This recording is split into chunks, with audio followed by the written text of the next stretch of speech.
అలాగే please give a big clap to sir. Sir sports అయితే చాలా ఎంకరేజ్ చేస్తున్నారు.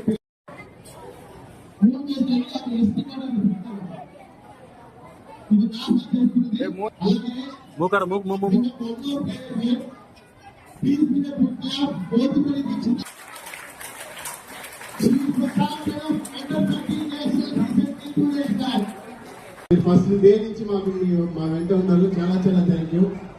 And also I request Nisha Vidyarthi ma'am, assistant director Sports Authority of India, please come on to the stage.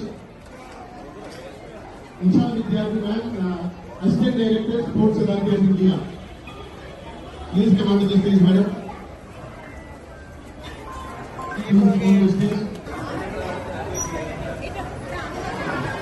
ఇవాళ Sriram chess player, మన స్టేట్లో మంచి ప్రఖ్యాతి పొందినటువంటి చెస్ ప్లేయరు.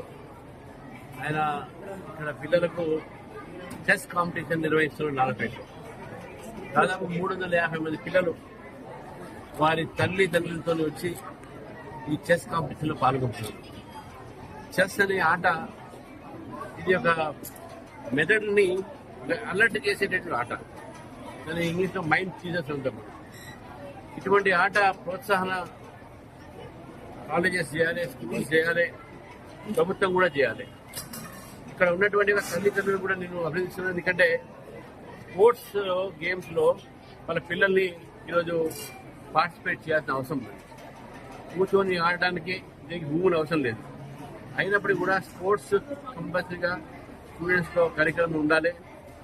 ఎందుకంటే ఆరోగ్యానికి, అదేవిధంగా మన ఒక అలర్ట్ కావడానికి స్వామి వివేకానంద అన్నారు, నాకు 11 మంది నాకు ఫుట్బాల్ ఆడించి నేను వాళ్ళని మైండ్ అలర్ట్ చేస్తానని చెప్పారు. సో ఫుట్బాల్ ఆడటం కానీ, హాకీ కానీ, క్రికెట్ కానీ, చెస్ కానీ, ఇటువంటి అన్ని గేమ్స్ని కూడా పిల్లల్ని మనం ఎంకరేజ్ చేయాలి. భారతదేశంలో చాలా పెద్ద ఎత్తున నైపుణ్యం ఉన్నది. ముఖ్యంగా తెలంగాణలో కూడా నైపుణ్యం ఉంది. గతంలో ముఖేష్ గారు కానీ, విశ్వనాథ్ ఆనంద్ గారు కానీ, ఒక మహిళ కూడా గ్రాండ్ మాస్టర్ చేరుకున్నటువంటి ఒక సందర్భంలో చూసాం భారతదేశంలో. కాబట్టి తెలంగాణ పిల్లలకు ఈ చెస్లో మంచి నైపుణ్యము పొందడానికి ఈ యొక్క కార్యక్రమాన్ని శ్రీరామ్ పెట్టినందుకు, అందులో స్పోర్ట్స్ డైరెక్టర్గా నిషా విద్యార్థి గారు కూడా వారు వచ్చారు. వారితో పాటు స్థానిక పెద్దలు చాలా మంది వచ్చినారు. కాబట్టి వారికి ప్రత్యేకమైన అభినందనలు, శుభాకాంక్షలు.